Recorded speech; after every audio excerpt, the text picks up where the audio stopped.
Hello, you are listening to Wee Lads, Big Problems, live from Trinity Halls, Dublin, as usual, at our new time of 4 p.m, because we're on season 2. This is very exciting, I have to say. Today we have Ella Burkett, and, well, do you want to introduce yourself, Ella? Tell us a bit about yourself. Yeah, sure. Hi, everyone. I'm so excited to be on Wee Lads, Big Problems. My name is Ella. I am from Turkey in the US, and I've grown up in the United Arab Emirates, and I am here to have a very, very exciting conversation with Ryan and Evan about media in Turkey. So I can't wait. Big one today. Exactly what she said. We're going to be chatting a bit about media in Turkey. We're going to be asking what the state of media in Turkey is at the minute. Specifically, journalism is the main focus that we're going to have. Mm-hmm. We're going to be asking who the current restrictions on journalism and free speech affect. Ella's going to be the expert in that one, and she has real expertise in this. You better be excited. You really better be. And after that, we'll probably chat a wee bit about, if we have the time, the solutions or the improvements that can be made to media in Turkey. Is what we'll be going for. Anyway, Evan, do you want to start us off there? Just chatting a wee bit about the recent political history of journalism in Turkey. Okay, so the president of Turkey at the minute is Recep Tayyip Erdogan. Yeah, I said it correct. Yes, you did. Perfect. So the party that he leads, the AKP, has been in power since about 2002, and that's where we'll kind of start our history of the media in Turkey and where that came from. Now, very interestingly, I suppose I'll just go over what the state of play is in Turkey with regards to media right now.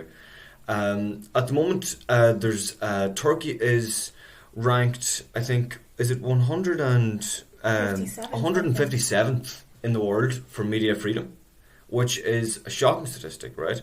According to the Reuters digital news report in 2018, Turkey is by far the country with the most made-up news reports in the world. There's massive pro-government control of media in Turkey. Conspiracy theories are a big theme in Turkish media. And there's issues with the way that media in Turkey has been regulated. Turkish media owners are free to invest in other sectors regardless of conflicts of interest. There's also issues with ownership, in that media ownership is very concentrated at the minute in the hands of a few large private media groups.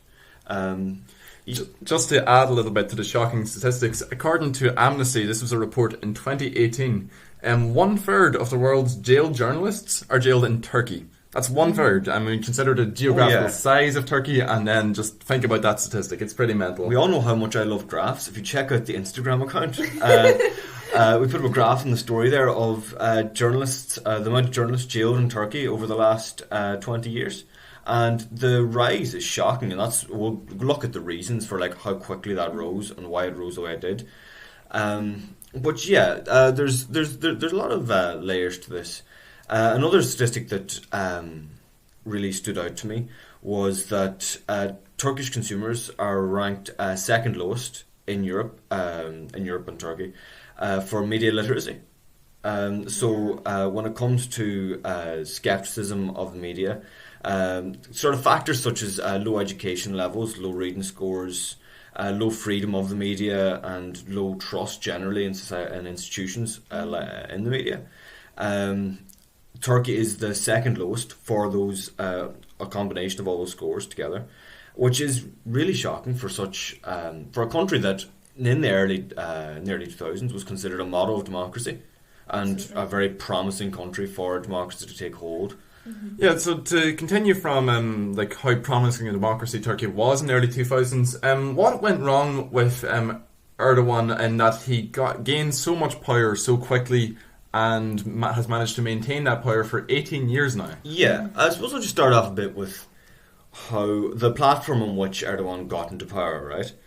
So Erdogan got into power in 2002 on a platform of reform and pro-integration with Europe. He was considered a model democrat abroad, right? Which is something quite shocking now. To consider he has been in power for I think you said 18 years since 2002. Yeah, so or 19 years now. Yeah, so given that his agenda has changed quite a bit. So when they first got into the power, the AKP liberalised a lot of laws, including they put in, especially with regard to the press, they put in laws introducing greater protections against state interference. They strengthened the right of journalists to protect their own sources. They replaced a lot of prison sentences for some violations with fines, making it a less serious offence, essentially. And even at that, newspapers began covering subjects that they had once wouldn't touch with a 10-foot pole, things like minority rights, chatting about the Kurdish minority group in Turkey, chatting about the rights of LGBTQ community, the rights of women, stuff like that. And a quote that it really stuck with me from it was from a former newspaper editor who's now in Oxford in St Anthony's College. He said essentially, right, when they look back at the stories that they did then, they say, "Whoa, we were brave," and that there's not a hope that any of those stories will be published right now. So really, what happened with the how did it change from this sort of model of great media freedom and democracy to what it has become now? Well, there's a few factors that play into that, but the main event politically, I suppose Ella probably knows a lot more about this than me, but was a coup plot that was uncovered in 2007. And now a lot of the details of it were found to later to be fabricated, and allegedly by pro-Erdogan forces, essentially, right? But the trials on the coup plot, essentially, they saw hundreds of military officers convicted, judges, academics, and interestingly, journalists. And this is where the kind of backsliding occurs, where Turkey becomes less, where the AKP becomes less pro-media freedom, and starts to interfere with the media and the way the media treats the government, right? I do have to add that the coup in 2007 had such a large role in terms of media and democracy in Turkey, mainly because it was a strong portion of the anti-Kurdish movement that's still so prominent in Turkey. During 2007, that was a lot of the surgency that happened around Fethullah Gülen, who kind of led this Gülenist movement that was a major part of the anti-Kurdish simulation that a lot of Turkish media has. And because there was this strong anti-Kurdish sentiment that came with the Gülenist movement, this terrorist group was essentially blown up to include every single Kurdish person to be included in the oppression of that group. So it almost implies by Turkish media that any Kurdish person is automatically a terrorist, and that stigma has kind of continued on because of media and journalism in Turkey from the 2007 coup. Terrorism is a big word as well. Absolutely. For because reading a lot of the articles that we did in the research for this, a common theme is if you disagree with Erdogan, you're a terrorist. Absolutely. And that creates, like, I suppose that kind of rhetoric creates the atmosphere where Erdogan can say that we don't need a free press, or not say that we don't need a free press, but can paint anyone who doesn't treat the government with or doesn't have a pro-government bias, can treat them with different rules because they're terrorists against the state and they're trying to bring the whole thing down. This is actually ties in a really interesting statistic I found on, I think it was a terrible name for the thing, but American, like, it wasn't called, it was called American Progress, which really, so a lot of people might rightfully be very skeptical about. But it talked a bit about how, like, while there's a massive divide, a partisan divide in Turkey, that's people who vote for and support Erdogan don't believe that he isn't controlling the media. They still believe that he's controlling the media. The divide really is on whether or not Erdogan controlling the media is a bad thing. Which is really, like, I kind of thought that maybe people who voted for Erdogan weren't, really, like, aware of the control in the media, but it really is just whether people see controlling of the controlling of the media as a negative for democracy. Yeah, and like, I think Erdogan's commitment to democracy was never fully he never even tried to make it seem that like that was a full part of his agenda. Like there was a quote I came across that in 1996 he said that democracy is the vehicle, not the destination. Which, literally, 1996, right? And like that's what's interesting to me about all this is that, like, what I'm describing here, this history of democratic backsliding and a turn towards authoritarianism, is in the context of the accession, like Turkey's negotiations to become a member of the EU. The outcome of those negotiations continued to become or less and less likely for Turkey to get into the EU. So as it becomes less likely for Turkey to get into the EU, and it seems like a lost cause, the pressure for Erdogan and the party to maintain these political reforms and maintain a free press and maintain rule of law, that pressure decreases. And so it's more valuable for him to hold on to power at home in the face of, whatever coup threat that he's that's real or not real, to maintain power in face of that, as opposed to try and move towards the EU. So while democracy might have been a nice vehicle for him from 2002 to 2007, it sure wasn't the destination. There was a time when he wanted to move on to an electric car. Yes. He wanted a new vehicle. So, anyway, I'll probably have to ask you here, like, what has Erdogan done in, like, recent years, in let's say 3-4 years, really, that has been a shock to people who would be considered to be pro-democracy?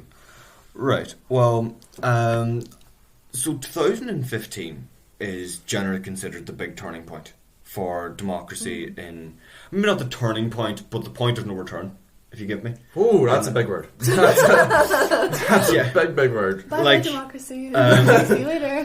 Especially for press freedom under the current regime, like 2015 was when any semblance of maintaining press freedom, apart from like the one line in the constitution that says we have press freedom in Turkey, apart from that, this is when press freedom becomes a pipe dream, essentially.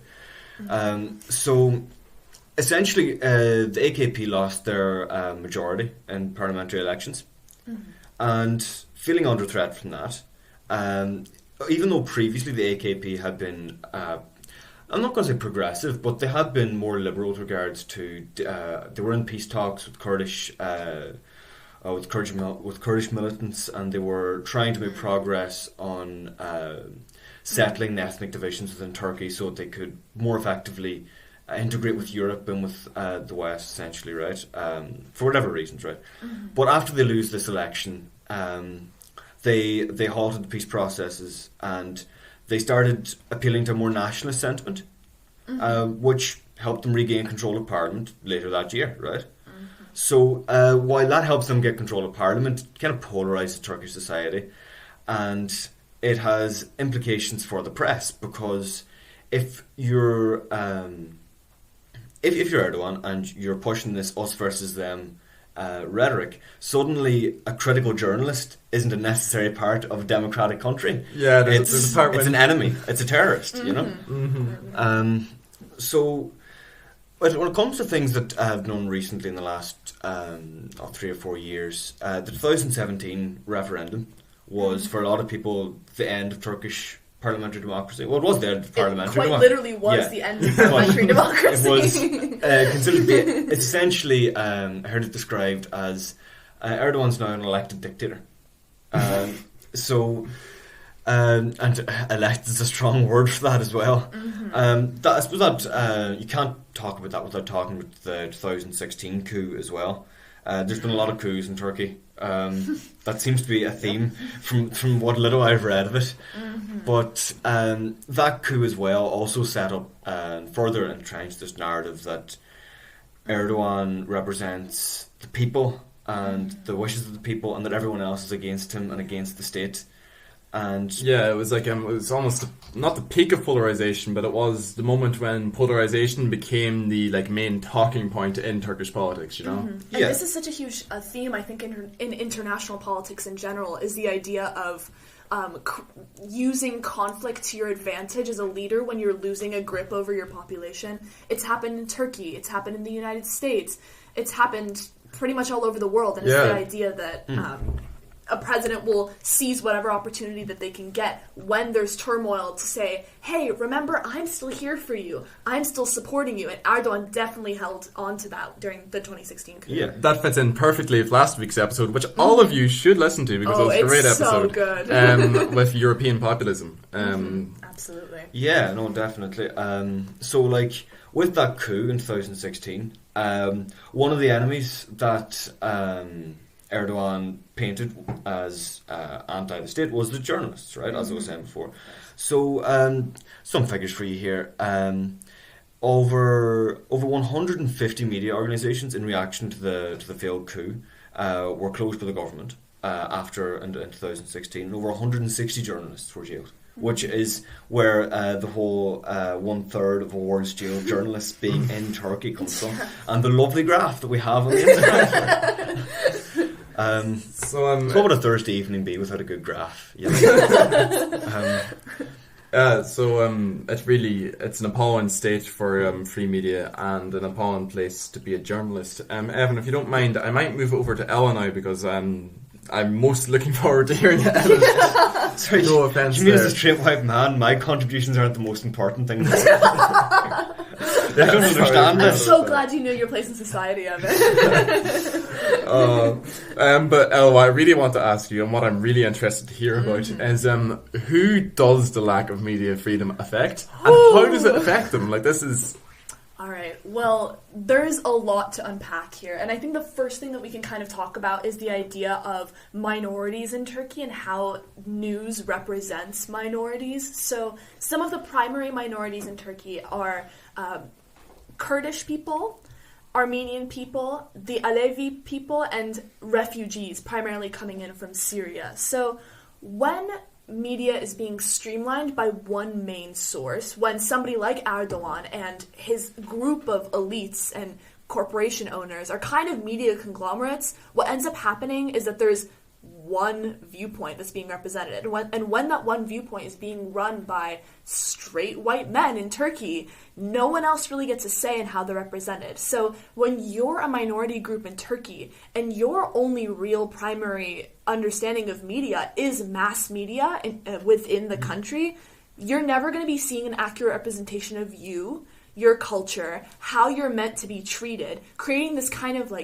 internal xenophobia based on who you are and why are you not part of the main group in Turkey. It just creates this whole tension against your own personal identity. And so not only do people get misrepresented, they also start to question the validity of their own identity when they are any minority in Turkey. Yeah, it must be a really horrible feeling when media about you and your friends and your family is just outlawed. Yeah. It just doesn't exist. Yeah, absolutely. One of the things that I thought was very interesting was that I'm not sure if this is still the case, but for a very long time, ethnic groups weren't recognised at all in the Turkish constitution. That's exactly right. So officially from the government, in Turkey, there are only Turks, and everyone in Turkey is a Turk. So, you know, not everyone in Turkey is a Turk, but there are no other ethnic groups recognised as having a distinct identity officially by the government, which had massive effects on media. Yeah, and I think, just from a personal perspective, there's a lot of rightful anti-Turkish, quote-unquote Turkish minorities that feel that their identity is entirely misrepresented because they're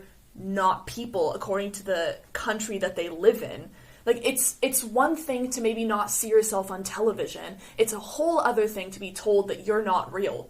That's a very different story. And I think the media successfully in Turkey upholds both of those things. You're not represented. You're not told that your identity is real. You're told that you're part of this quote-unquote us complex, but what does that mean when your entire identity is based around your family, your culture, who you are, and your active oppression, which is not represented in any media, constitution, any major institution that's run by the country? It's genuinely disheartening for so many people in Turkey that aren't represented. It is shocking just how much government control there is over the media. Something like 90% of newspaper circulation is pro-government. Yes. Unashamedly pro-government.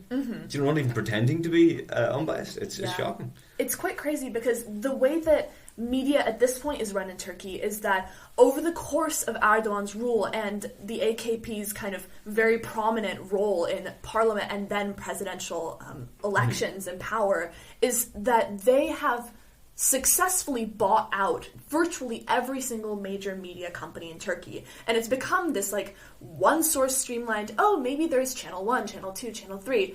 It's all run by the same person. When there was a major protest in Turkey in 2013, they weren't streaming the protest. They were streaming a video about penguins. That is quite literally what was happening. It's ridiculous. Anything that while goes the government was quashing the protest, quite literally, So it creates national misrepresentation of the country. It also creates international misrepresentation of the country because the only people that can successfully talk about Turkey and what the real state of Turkey is like for minorities and for people that are from Turkey in the first place are people that are outside of the country. And then that gets entirely devalidated by the government because they're like, oh, what are you talking about? You don't even live here. So how is anybody supposed to have an entirely accurate depiction of what's happening in Turkey with media and journalism if they're not outside of the country? When the only thing you see on the news and television is exactly what the government wants you to see, that becomes a really, really big problem, I think, for a lot of people. Absolutely. Yeah, and I think another thing that interested me about it was that a lot of the media control isn't just by friends or allies of Erdogan, it's by his own family members. Yep. Which says a lot to his own ambitions. Nepotism? Nepotism for me. Yeah, it's not just the AKP that's staying in power, but it's Erdogan and his very close his cronies. He's very much a strongman state. Criticism of Erdogan is a big no-no in Turkish media. Yeah, absolutely. There is literally a article, I think it's 299 if I'm right, that was incorporated into the legal action in Turkey that basically said if you humiliate the president in any way, shape, or form via journalism, you are entitled to go to jail for 1 to 6 years. Based on how public it is, they will increase your sentence. This is another thing they did, I believe, of hate speech acts, which are very controversial all over the world.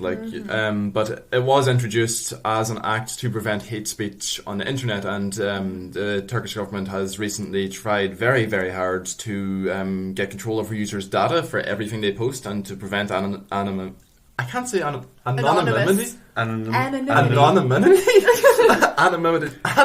on the internet. And that's recently this act has been used to imprison anyone who criticizes Erdogan at all on the internet, Yeah, the censorship in Turkey over the course of the past 5-10 years has been absolutely ridiculous. I remember doing some of my visits back home when YouTube was blocked.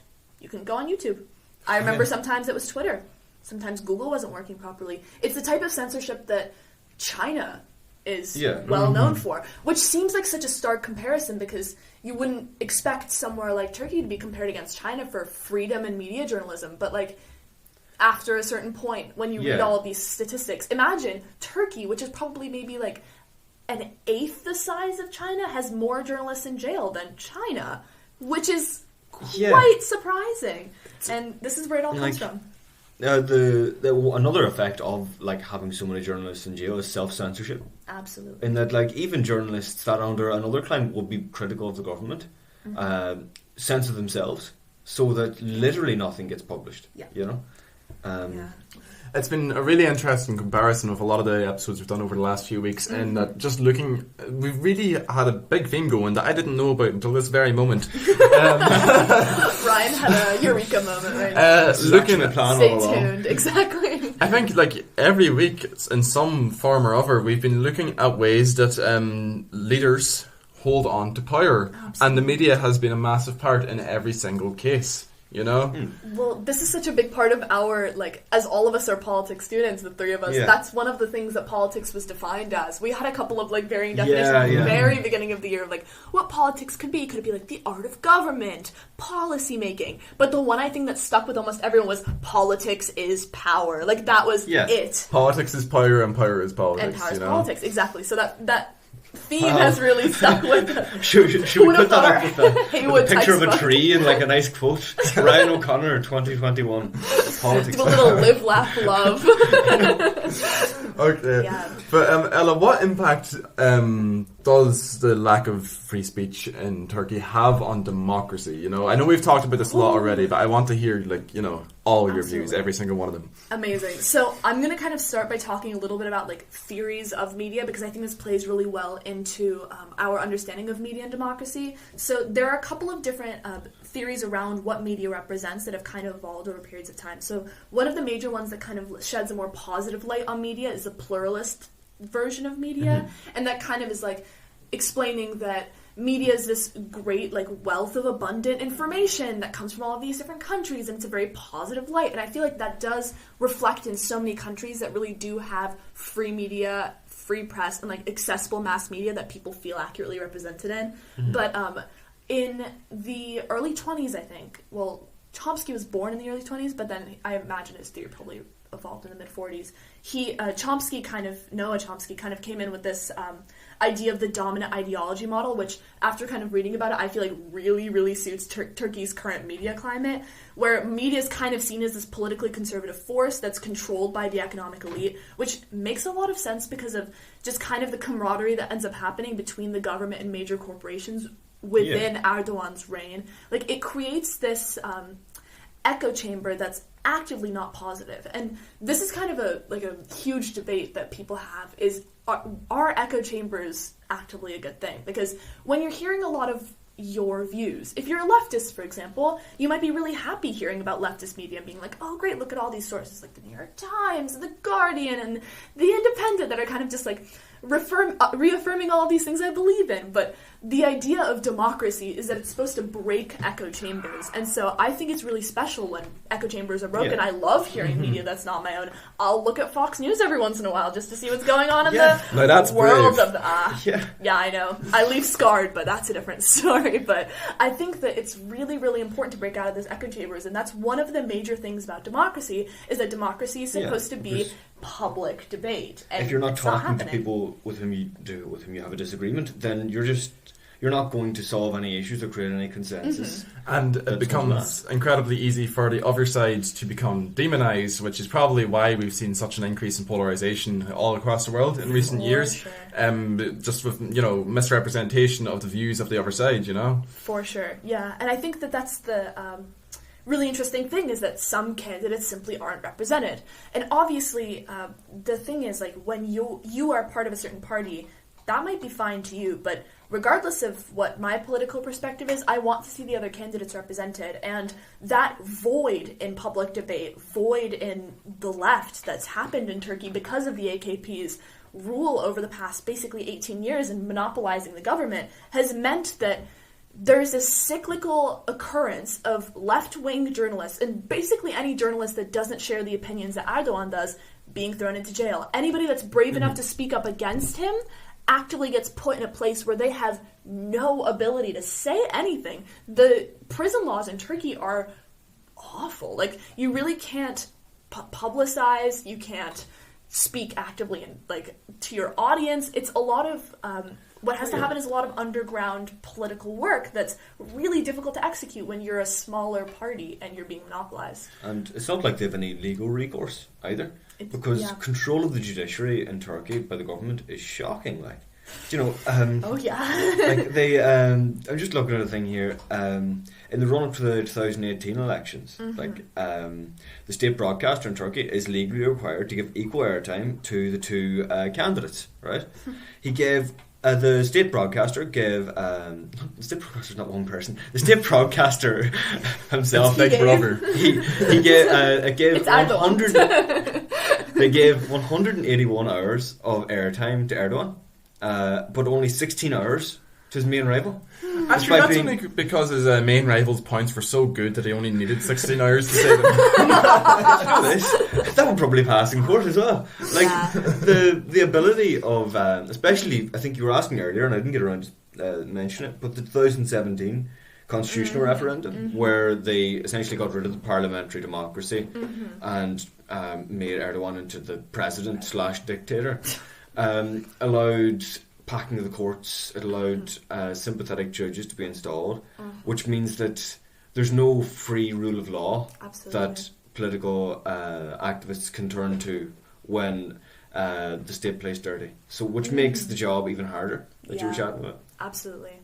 I think kind of a different avenue of media and democracy that we haven't quite covered yet, which I think is really, really prevalent to Turkey, is the idea of investigative journalism and accountability for politicians, because you see a lot of what's happening with Erdogan. You know that so much of this is because of his reign and his active exclusion of certain minorities, anybody that basically doesn't agree with him, which is X, Y, and Z amount of the Turkish population. But what ends up happening is that when there is no active investigative journalism against Erdogan, nobody thinks to try and check what he's doing. One of the major pillars of democracy that we've continuously talked about in our politics module is the idea that we should be accountable for who we vote into office.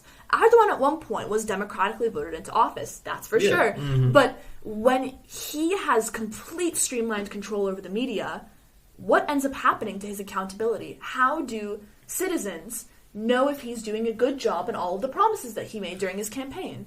We don't. We have no idea. That's exactly his goal, isn't it? That's exactly what he's going for.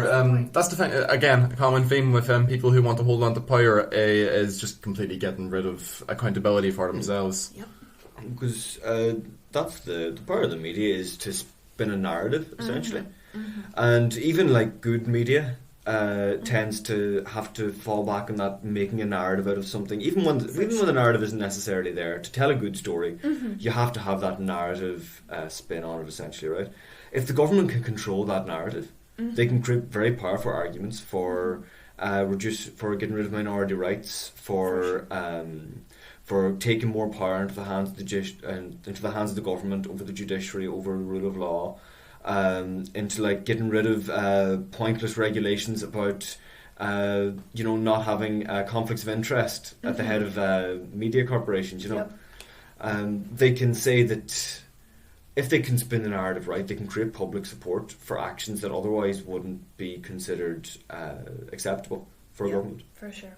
I think something that's kind of an understated point, but may seem rather obvious when you kind of think on it here, is the role of capitalism in media and democracy. Because one of the big things that we see in Turkey is that there is this very strong alliance between media corporations and the government. And so a place where corporations and governments have a really strong relationship, to the point where a government can actively buy out a corporation's opinion by simply saying, let's say Erdogan goes up to a major Turkish news source and says, hey, I need you to publicize this cool new thing I'm doing, and it's actively going to oppress people, but we're not going to talk about that. I'll pay you this much money, you do it for me. The media source says done, and it ends up happening. And so this idea where the corporations are technically just as powerful as government in dictating your well-being, who you elect into office, who controls most of your rights on a political level, creates this whole dichotomy between what is quite classically seen as the bourgeois and the proletariat. Like, it creates this whole us versus them complex, which totally feeds into populism, which totally feeds into capitalism, and it's this whole, like, radical right agenda that ends up coming with Erdogan's views on working with corporations and working under a capitalist institution to try and promote his ideals. Yeah, like, I really, really don't want to be the horseshoe guy, but that one guy. They're all the same, really. They're all the same in the end. Yeah, I guess. But for people who'd be really like pro like a completely free market, like one of my biggest disagreements there would be because of the media. Absolutely. And because like having the resources gives you the power. Completely free market capitalism gives the resources to a smaller amount of people. And then again, like as you go further down that spectrum, fewer and fewer people have more and more resources, and in a capitalist system, resources are the power that you can use to control absolutely every agenda. Yeah. You know. Yeah. No, definitely. Like bringing back what we were chatting about in populism as well last week, in that as you were saying, that us versus them narrative. It's interesting how particular it is to Turkey that conspiracy theories are a massive part of it. Do you know the amount of conspiracy theories and deep state ideas that like Erdogan is represents the wishes of the people against this kind of deep state conspiracy that's always trying to outroot him. And there's a fella, I'm probably going to say this wrong, but Gulen in he's an imam out in America. He's exiled now. Like, there's a conspiracy theory surrounding him, and like that he's trying to take over the government and plot coups, and like by constantly going back to those kind of narratives, Erdogan can take the heat away from. You know, if he's facing any domestic troubles, or like the economy isn't going well, or he lost the mayor, they lost the race in Istanbul for the mayorship. By like, he can take and because he controls the media, he can force this essentially that they focus on these conspiracy theories as opposed to talking about anything that would even be considered partially critical of the government. Yeah, quite simply, I think it's basic human psychology. If you hear something again and again from different places enough times, you're gonna start believing it whether you like it or not. And so somebody that's sitting at their home, regardless of what their background is, whether they're Kurdish, whether they're Syrian, whether they're Armenian, if they sit and listen to the main Turkish news for enough time, then they're gonna believe what's being told to them. It's easy as that. And regardless of whether you're actively attempting to reject what you're hearing, there's only so much you can do when that's the only thing that's being told to you. Yeah, when the idea that what you're hearing is wrong isn't even allowed to get to you, like when are you going to start thinking about that? You know, you just can't. It's not. Yeah. Right then. So Ryan, you have I know you were looking at solutions for a bit there. Did you find what? Any solutions to Turkey's major incarceration problem? Okay, right. This is where Ryan solves Turkey. Come on. I'll get into solutions, I think, in the last 10 minutes. I do just want to just mention a few things really quickly. I think I might have mentioned this a little bit earlier, but like Turkey's often seen as a very polarized state at the minute. Yeah. And like usually when it comes to polarization and bipartisan divides, people tend to think that, people won't be swayed either way. But I think, again, this is research done by an institution called American Progress. I'm as skeptical as you are. But they say that, like, the media control in Turkey has a really, really sizable effect on election results. And, like, they've done studies into it, and, like, the amount of, like, just pro-Erdogan broadcasting done before any sort of election whatsoever has a really, really significant effect, which goes against the whole idea that, people will have their ideology and, you know, it's just completely bipartisan, there's nothing you can do about that, you know. There's clearly an influence of the media in there. What else was it there? I also wanted to chat a wee bit about the switch to the internet, because I think personally that it may well be Turkey's biggest hope when it comes to the medium. You see studies, and I think this is self-evident, but it's good just to say it anyway, that there's very little trust in the media in Turkey. Like whether or not you vote for Erdogan, it doesn't seem to matter all that much. You're still not going to believe that the media is telling you everything that's going on. And it's really interesting that doesn't faze a lot of Erdogan voters. And that sure, like a lot of them acknowledge, I believe, that that they're not being told the full story. Absolutely. And there's no in the context of kind of Turkish history and the history of the Republic of Turkey, like Erdogan represents to a lot of people, and you can correct me on this if I'm wrong here, but it's kind of an idea that he represents stability and economic progress, as opposed to there was a lot of like coalition governments, unstable governments that were collapsing and reforming, and minority governments and things like that. Whereas Erdogan offers a very simple solution to the country's problems, which is that he'll come in, he'll take power, he'll put in these reforms, and voters like that. They like the certainty of it, essentially. Absolutely. This is something that I feel like is a major thread across radical right populist parties is solid advertisement. If you're coming in with a very simple message, voters are going to like that so much better than something that's actively complicated. If you're, for example, going in with the idea that I'd like to reform X, Y, and Z, and here are all of the details, people lose interest. The way people read media, we have the attention spans of goldfish in the modern age. Like, we can barely pay attention to our, 7-second TikToks, let alone... That's actually fine, but anyways, I digress. We can barely pay attention to that, let alone reading major news sources or reading major, reform plans put out by press and whatever it is. If a candidate is coming in with a 4 or 5 word slogan, it worked so well for Trump, make America great again, will never leave my mind. It's the type of thing that if something sticks with you, it sticks with you. Regardless of whether or not it's positive or negative. Bad press is, any press is good press is kind of that whole message. My personal favourite is let's get Brexit done. What does Phenomenal. No matter who went into government, they were all going to try to get Brexit done. Exactly.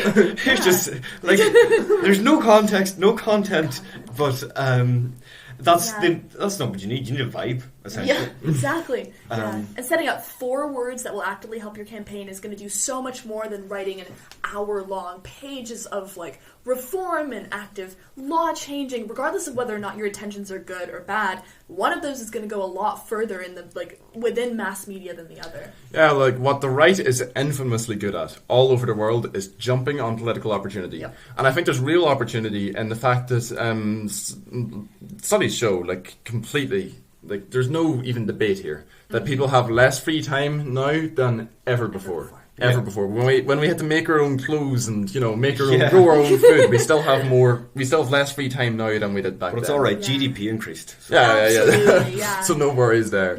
And so stellar. People have less time generally to become interested in politics and to read up in politics. And the right has done brilliantly at jumping on this idea that politics should be simple and that there's one simple idea. It's a common theme with the right all over the world that ideas are portrayed in a very simple manner. There's nothing complicated about it. We hate these people. That's it. But I think that the internet could again be the best hope that Turkey has at dismantling the sort of relationship, very close relationship between Erdogan and the state. Erdogan is becoming the state at this stage, If he's not already, then he will be in about 2 years' time. As studies show, again, that as Turkish people become less support or become more, as they consume more internet media, as they consume more media from the internet, they are far less likely to vote for Erdogan.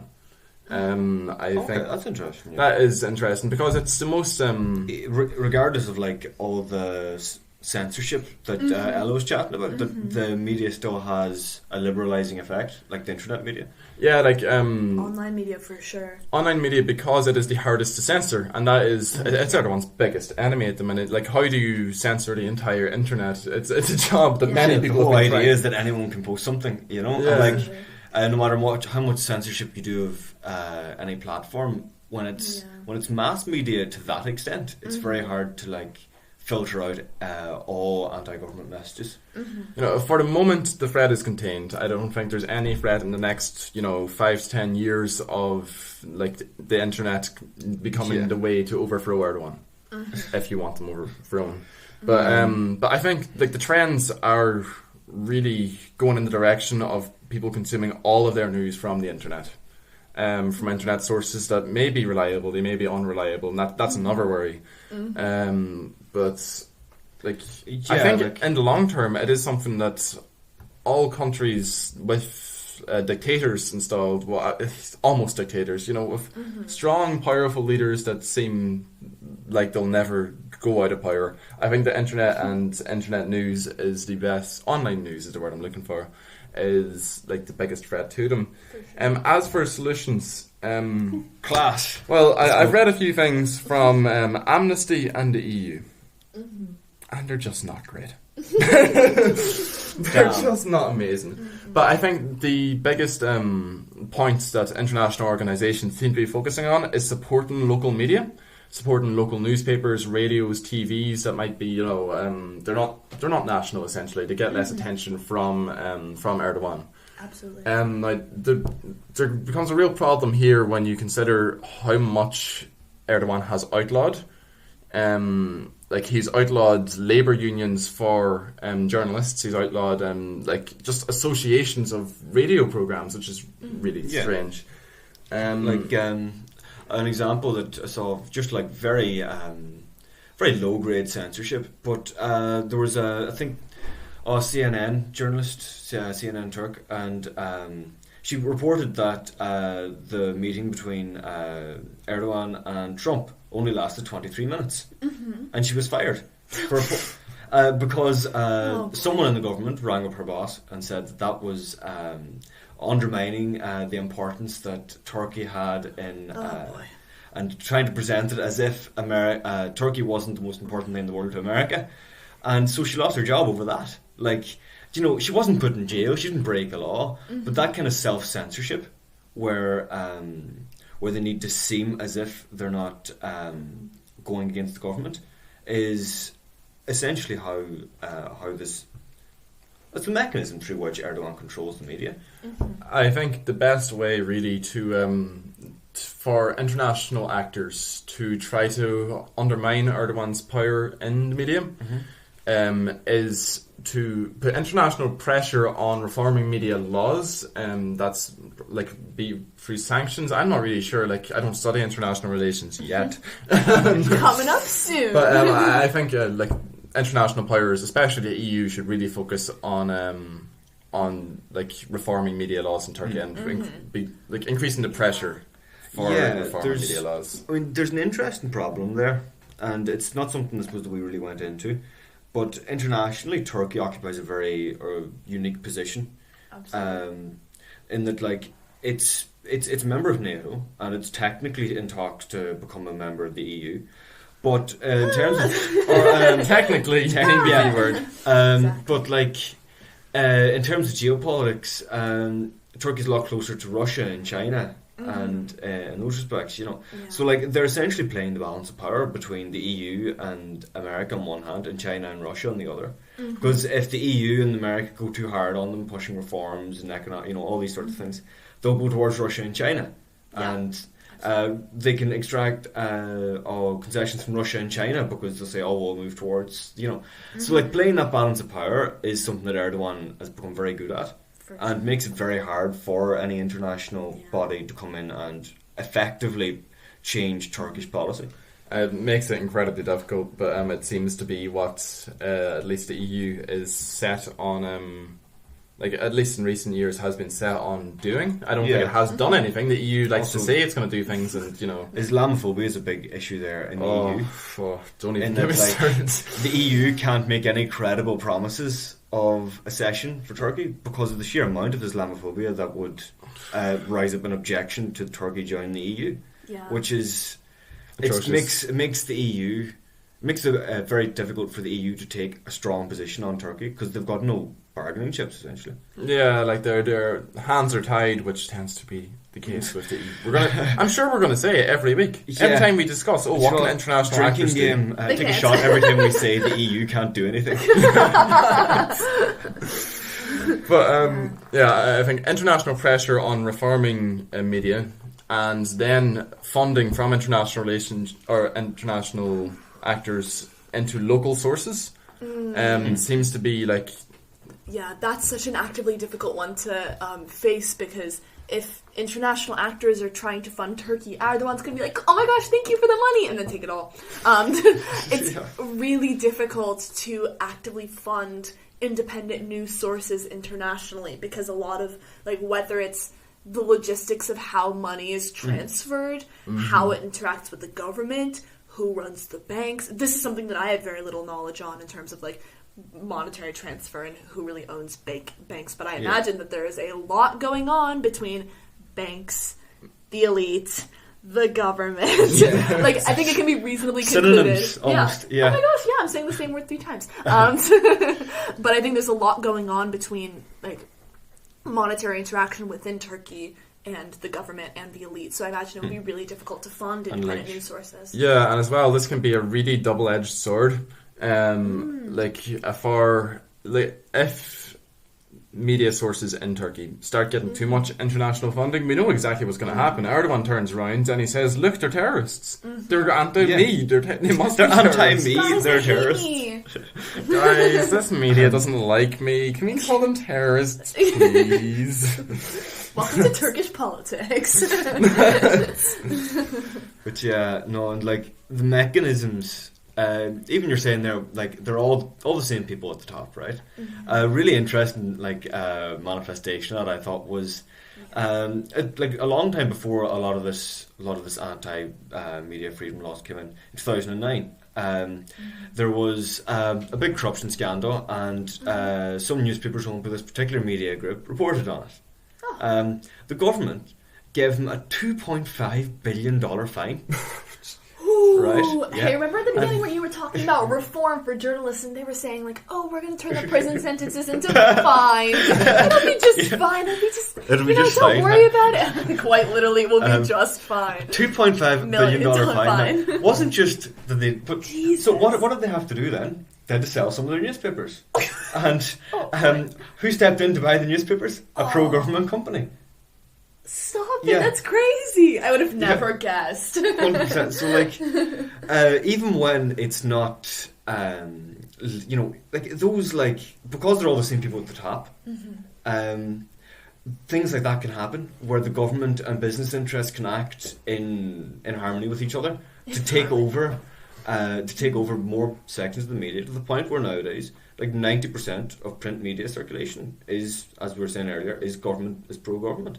So, like, it creates... So, like, while it's nice to be optimistic, as Ryan was saying, there isn't much scope for things to be done.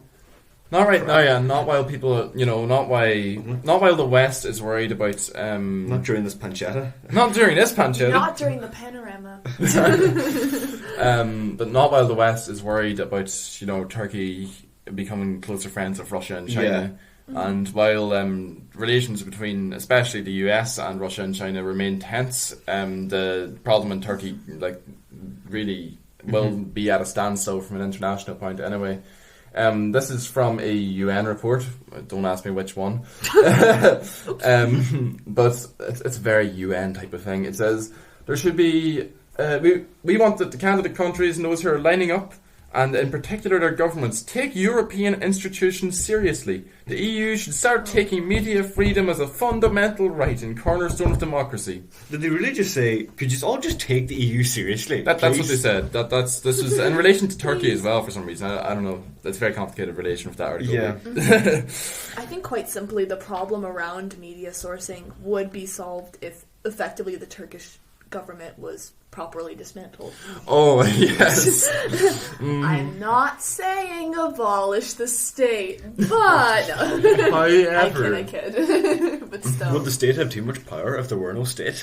That sounds like something we'd ask in philosophy. Anyways. But this is about politics. Yeah, but that's pretty much me done. Like, between the internet and increase in support internationally for local unions and local organizations, media organizations, there is hope. I think there is scope, but just not really.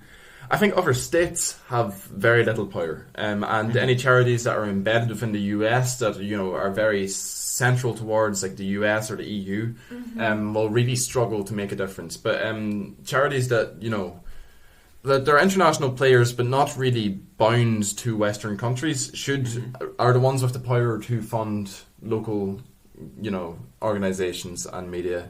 However that works, I'm sure there's some way for them to do it.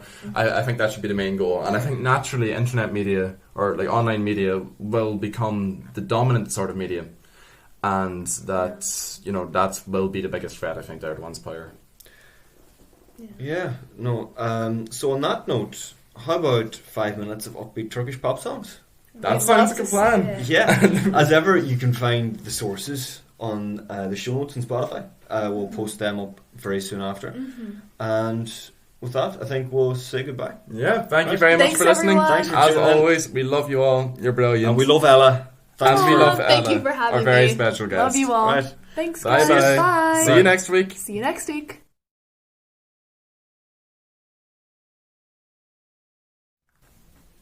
Crap, the pop songs, they're not here. Oh, You, no. you have to wait. You have to wait for the pop songs. In the meantime, our friend Owen tomorrow Yes. is going to be premiering his podcast. It will be his first show on Trinity FM at 4 p.m. tomorrow. It's called Around the Globe. Around the world in 60 minutes. That's right. Going around chatting about etymology of different words and linguistics. Which is so I'm actually exciting. properly hyped. Yeah, I can't wait for it. We'll all be there. And you should be too. He's a great man, Owen. Some so man for one man, our Owen. Some man for one man. There actually is no greater compliment. There is. Right. Well, if we can get this up faster, you'll actually get to hear a Turkish pop song. This We're is so excited. so.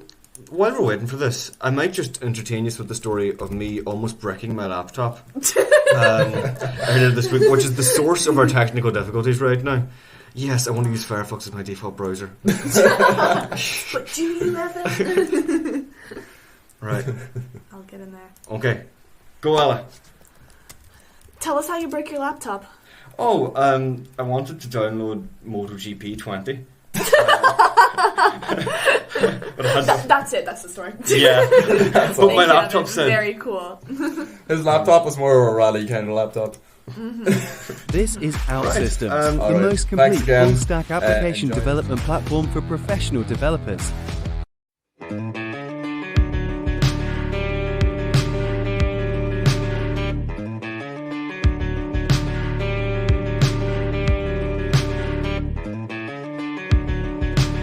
Üstüme koşanlardan kaçmıyorum ben artık.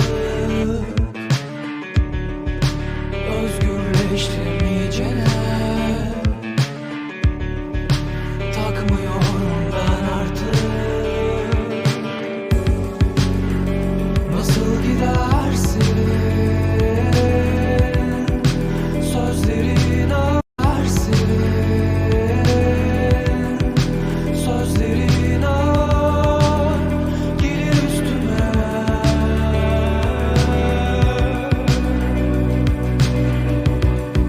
Sen tutamazsın. Sözlerin ağır gelir üstüme.